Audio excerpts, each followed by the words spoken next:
Let me turn this music off while I'm making this video. I'm living my best life. Ain't going back and forth with you now. I'm living my best life. Ain't going back and forth with you now. I'm living my best life. Ain't going back and forth with you now. I'm living my best life. Ain't going back and forth with you now. What is happening, you guys? Ooh, ooh. Let me tell you, I have a bad habit of holding it like this. I need to hold it up. I put my fake ponytail in today and I don't even know who I am. I am doing a dance gig in Atlanta for a commercial for the TV show. I am so excited because I moved back to St. Louis and this is actually the first job that I really got, like actual dance gig that I kind of got like on my own. I'm super juiced and I'm so grateful for Red for thinking of me and trusting me, and another big shout out and thanks to Jeremy Green because you chose Red and you've seen me a little bit, not much, but thank you to you as well. You guys, I'm just so excited. I'm like out of breath talking so much. So I figure I'm gonna try to vlog this. I don't know if this is gonna be a what am I saying? I don't know if it's gonna be a good vlog because I've actually never really tried vlogging, and the first time I did it was like trash, so I'm just not even doing the video. Let me just stop talking and get right into my vlog for my very first commercial. These are the fits that I have. It's just a sleeveless flex shirt, Flex choreographer from St. Louis, gang gang gang, love him, and then just some sweatpants or whatever. This is an oversized t-shirt which I love wearing and it's like the only one I have, so I need to invest in more. This was actually my dad's old work shirt. I wear it all the time. And then these pants. Yeah, so rehearsal fits done. I am packing extra outfits just in case I leave anywhere and go any place other than rehearsal, basically. So I have my little swaggy outfit. I realized that I don't really have a lot of shirts that are not crop tops, which is not good for this type of weather, so must fix that. Then I just have a sweater and jeans for like a basic day, like who knows, whatever. And then I have a white bodysuit with these distressed jeans that I'll probably roll up and finesse somehow, some way. Bring in my dirty Huaraches, like how do I get these so dirty? How? And then my Air Force Ones, which somehow are dirty as well. So there's that. I am also bringing heels because you just never know. Always bring heels. If you're a dancer and you're on a job or you're going somewhere, auditioning, whatever, always bring heels. Yes.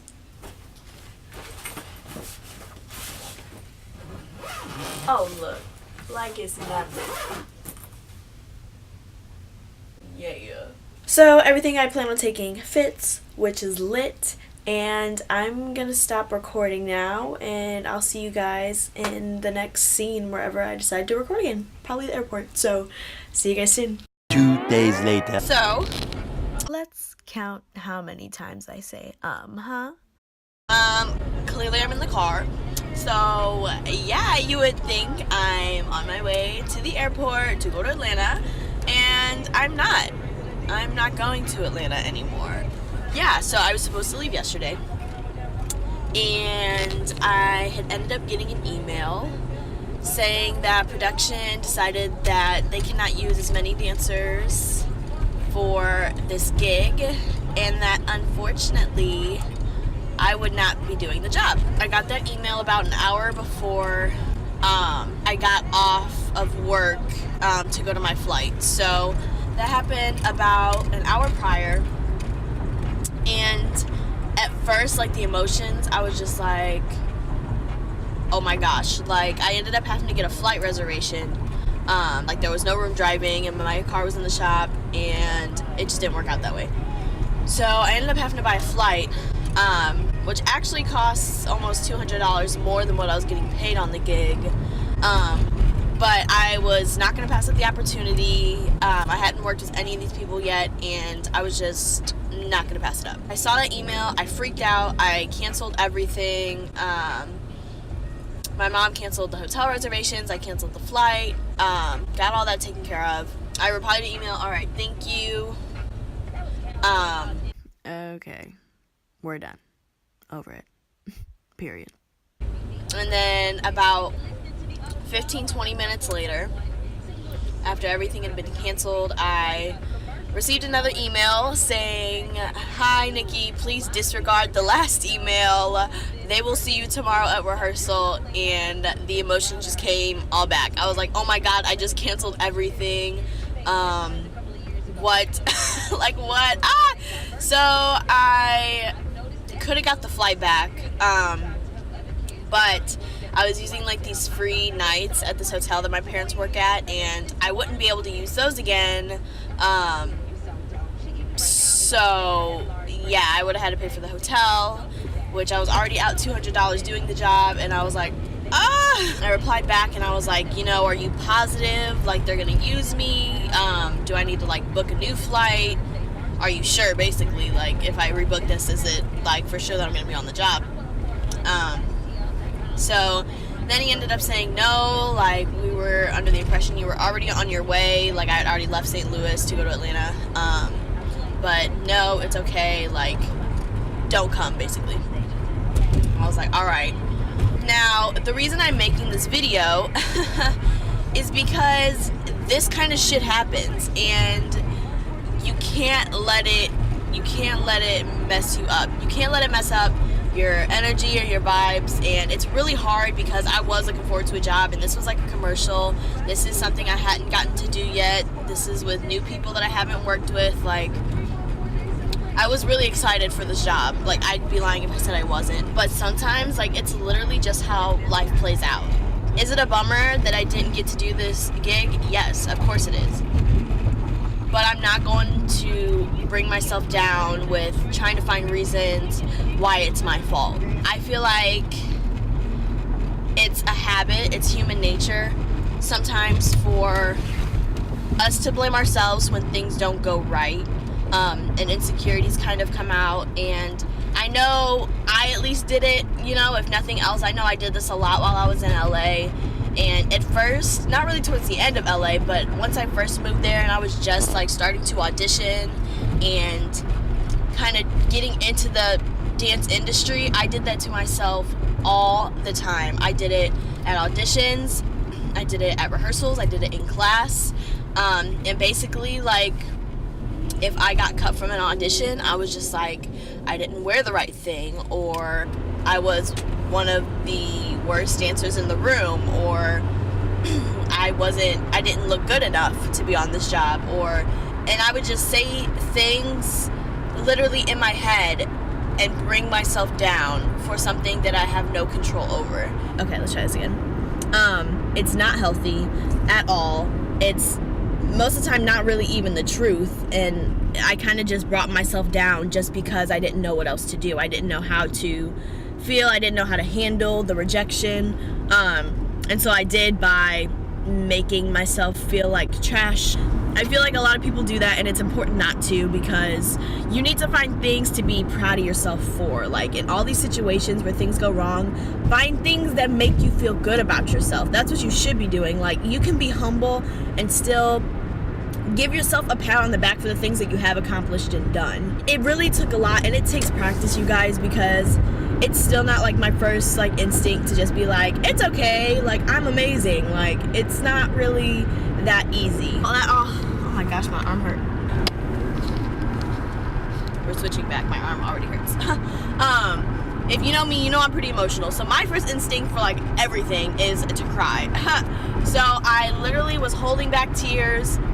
I was like really trying to fight it, because I was like, I don't want to be sad about this. This is an opportunity that I got and I didn't even audition for. I literally had one of the choreographers and teachers out in St. Louis, Red, who I've mentioned in my other videos, and literally just tell me, hey, are you available to go to Atlanta for a gig? And that was that. It was, as long as I was available, I was going, and I didn't even have to audition or anything. Like, so many people like have to travel just to audition for jobs, and I'm grateful to say that there have been people watching, and I've been proving myself just in general in class and being around, and these people have seen me.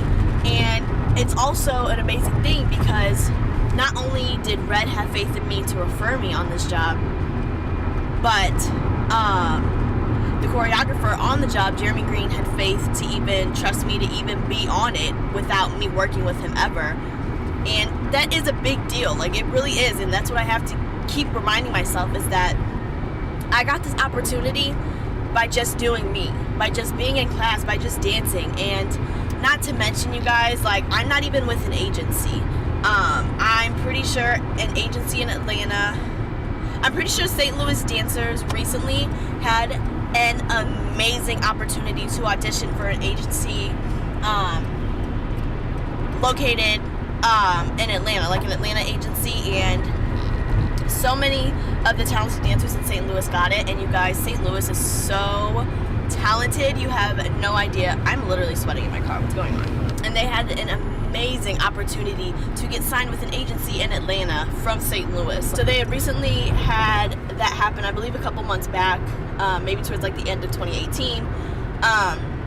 And for me, I was in LA at the time, so I didn't audition for the agency. So it's really dope that I was trusted by these choreographers to do this job without even being represented by anybody, without even really showing my capabilities in an audition, but just kind of being watched just on a day-to-day basis and doing what I do in class and doing what I do in rehearsals. You have to find the good things that you do with your craft and your profession or whatever it is when things like this happen, because they are going to happen. I'm kind of used to it now. Like, this has happened to me multiple times, where I've been told like I'm doing a gig or whatever, and I get all hyped up for it and it doesn't happen, and that's okay.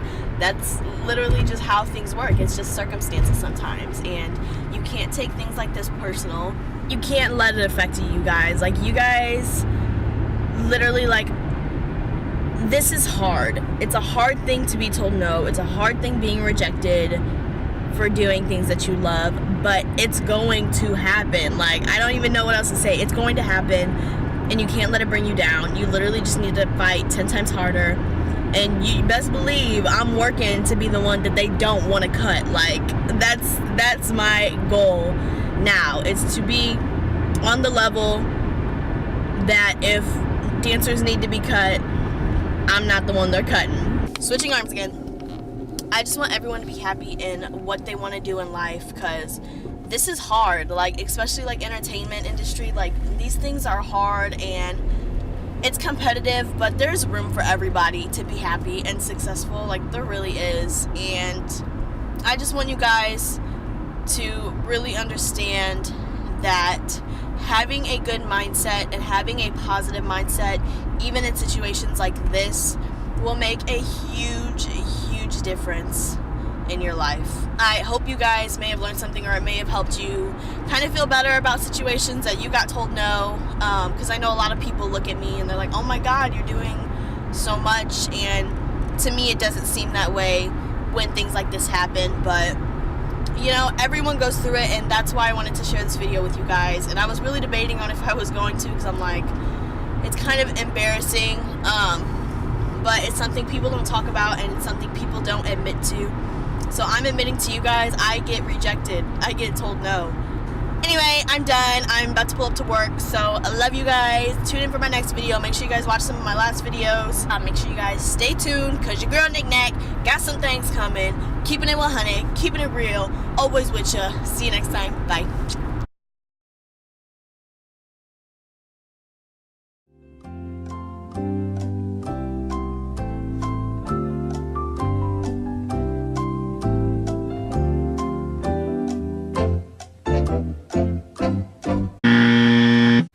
That's just me assuming that you got it wrong or whatever, but I'm pretty sure the answer is 31, but really everybody wrong, because I don't really know. So bye guys. I'm living my best life. Ain't going back and forth with you now. I'm living my